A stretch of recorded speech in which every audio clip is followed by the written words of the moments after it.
Pusat Penerbangan TNI Angkatan Laut atau Puspenerbal terbentuk akibat terinspirasi pada kekuatan pertempuran Perang Dunia Kedua bahwa pertempuran laut akan sangat efektif dan efisien serta memiliki daya penghancur yang dahsyat dengan menggunakan pesawat udara.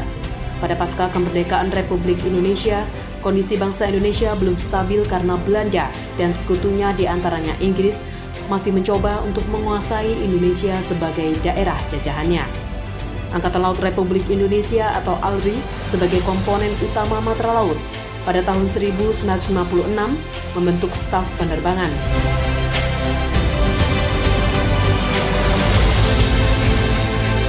Pada masa perintisan penerbangan ALRI dihadapkan pada ancaman yang cukup berat, yaitu adanya operasi Trikora untuk merebut Irian Barat dan operasi Dwi Kora atau yang dikenal dengan konfrontasi Indonesia-Malaysia.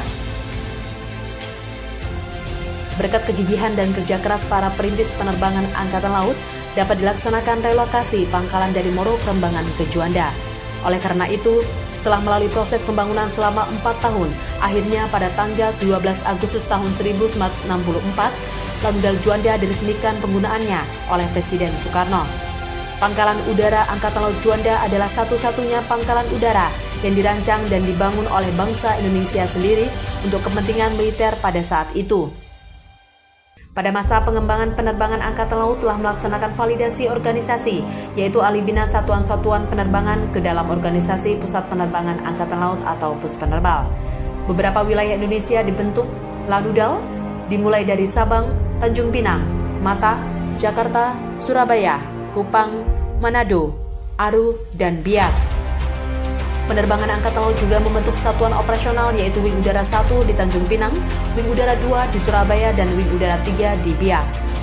Masing-masing memiliki satuan pelaksana yaitu Skuadron Udara 100 Anti Kapal Selam, Skuadron Udara 200 Latih, Skuadron Udara 400 Anti Kapal Permukaan, dan pendaratan paslat lintas helikopter, Skuadron Udara 600 Fungsi Dukungan Logistik Cepat, Skuadron Udara 700 Pesawat Tanpa Awak atau UAV, serta Skuadron Udara 800 Intai Taktis dan Pengamatan Laut. Puspenerbal juga memiliki satuan untuk menyelenggarakan latihan-latihan guna meningkatkan profesionalisme prajurit, yaitu Kolat Penerbal, serta satuan guna perbaikan alutsista yaitu Fasarkan Pesut.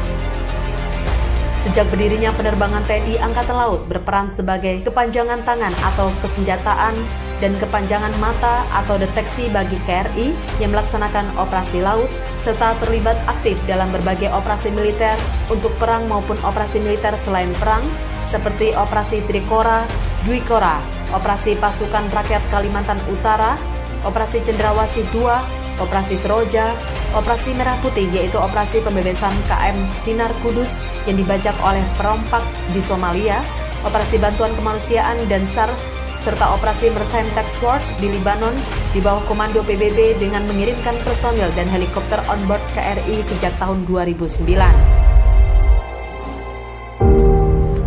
Dengan perhitungkan misi yang diemban dan dihadapkan kepada potensi ancaman keamanan dan kedaulatan Indonesia, serta mengemban fungsi yang penting dalam memberikan dukungan terhadap keberhasilan mencapai tugas pokok TNI Angkatan Laut, Puspenerbal kembali mendatangkan pesawat udara dari berbagai jenis dengan mengikuti teknologi saat ini, seperti pesawat udara fixed wing, Bonanza G36, Baron G56, Viper Archer, CN235 MPA, King Air 350i. Sedangkan untuk rotary wing, Heli Panther AS565 MBA dan Heli Bell 505 Ranger. Pesawat tanpa awak Puspenerbal memiliki Scan-Eagle UAV dari Amerika dan Camcopter S-100 dari Austria. Diharapkan dengan alutsista yang ada sekarang dapat mewujudkan kekuatan minimum essential force, yaitu kemampuan minimal untuk siap menghadapi ancaman yang mendesak di berbagai wilayah negara kesatuan Republik Indonesia dapat dilaksanakan. Oleh karena itu, kesiapan operasional satuan secara optimal dalam suatu kebutuhan sistem senjata armada terpadu atau SSAT yang merupakan integrasi kekuatan dan sinergi kemampuan dari antara unsur-unsur kapal perang, pesawat udara, marinir, dan pangkalan dituntut untuk selalu siap sedia setiap waktu. Dalam rangka mewujudkan postur visi penerbangan TNI Angkatan Laut yang kuat, Handal dan profesional serta dicintai, Pos Penerbal terus berbenah diri dengan berupaya mampu mendukung misi Angkatan Laut, yaitu dalam rangka menegakkan kedaulatan di laut, menjaga keutuhan wilayah Negara Kesatuan Republik Indonesia, mengantisipasi kemungkinan ancaman kekuatan militer asing, menciptakan dampak penangkalan dan mendukung kebijakan politik luar negeri pemerintah, serta melengkapi seluruh fasilitas yang dibutuhkan prajurit seperti simulator pesawat,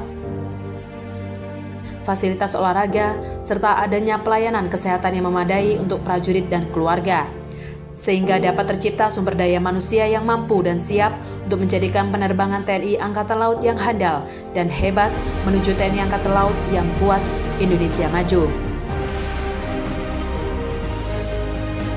Dengan sejarah pembentukan penerbangan Angkatan Laut yang panjang hingga sampai saat ini, demi menghormati perjuangan para perintis penerbangan Angkatan Laut, Pos Penerbal membangun sebuah museum penerbangan Angkatan Laut yang memanfaatkan gedung tower Bandara Juanda pertama dengan tujuan melestarikan serta memberikan informasi yang mendalam dan kontekstual mengenai sejarah kepada generasi saat ini. Terbukti Museum Penerbangan Angkatan Laut menjadi salah satu destinasi favorit bagi sekolah-sekolah untuk memberikan edukasi tentang dunia penerbangan.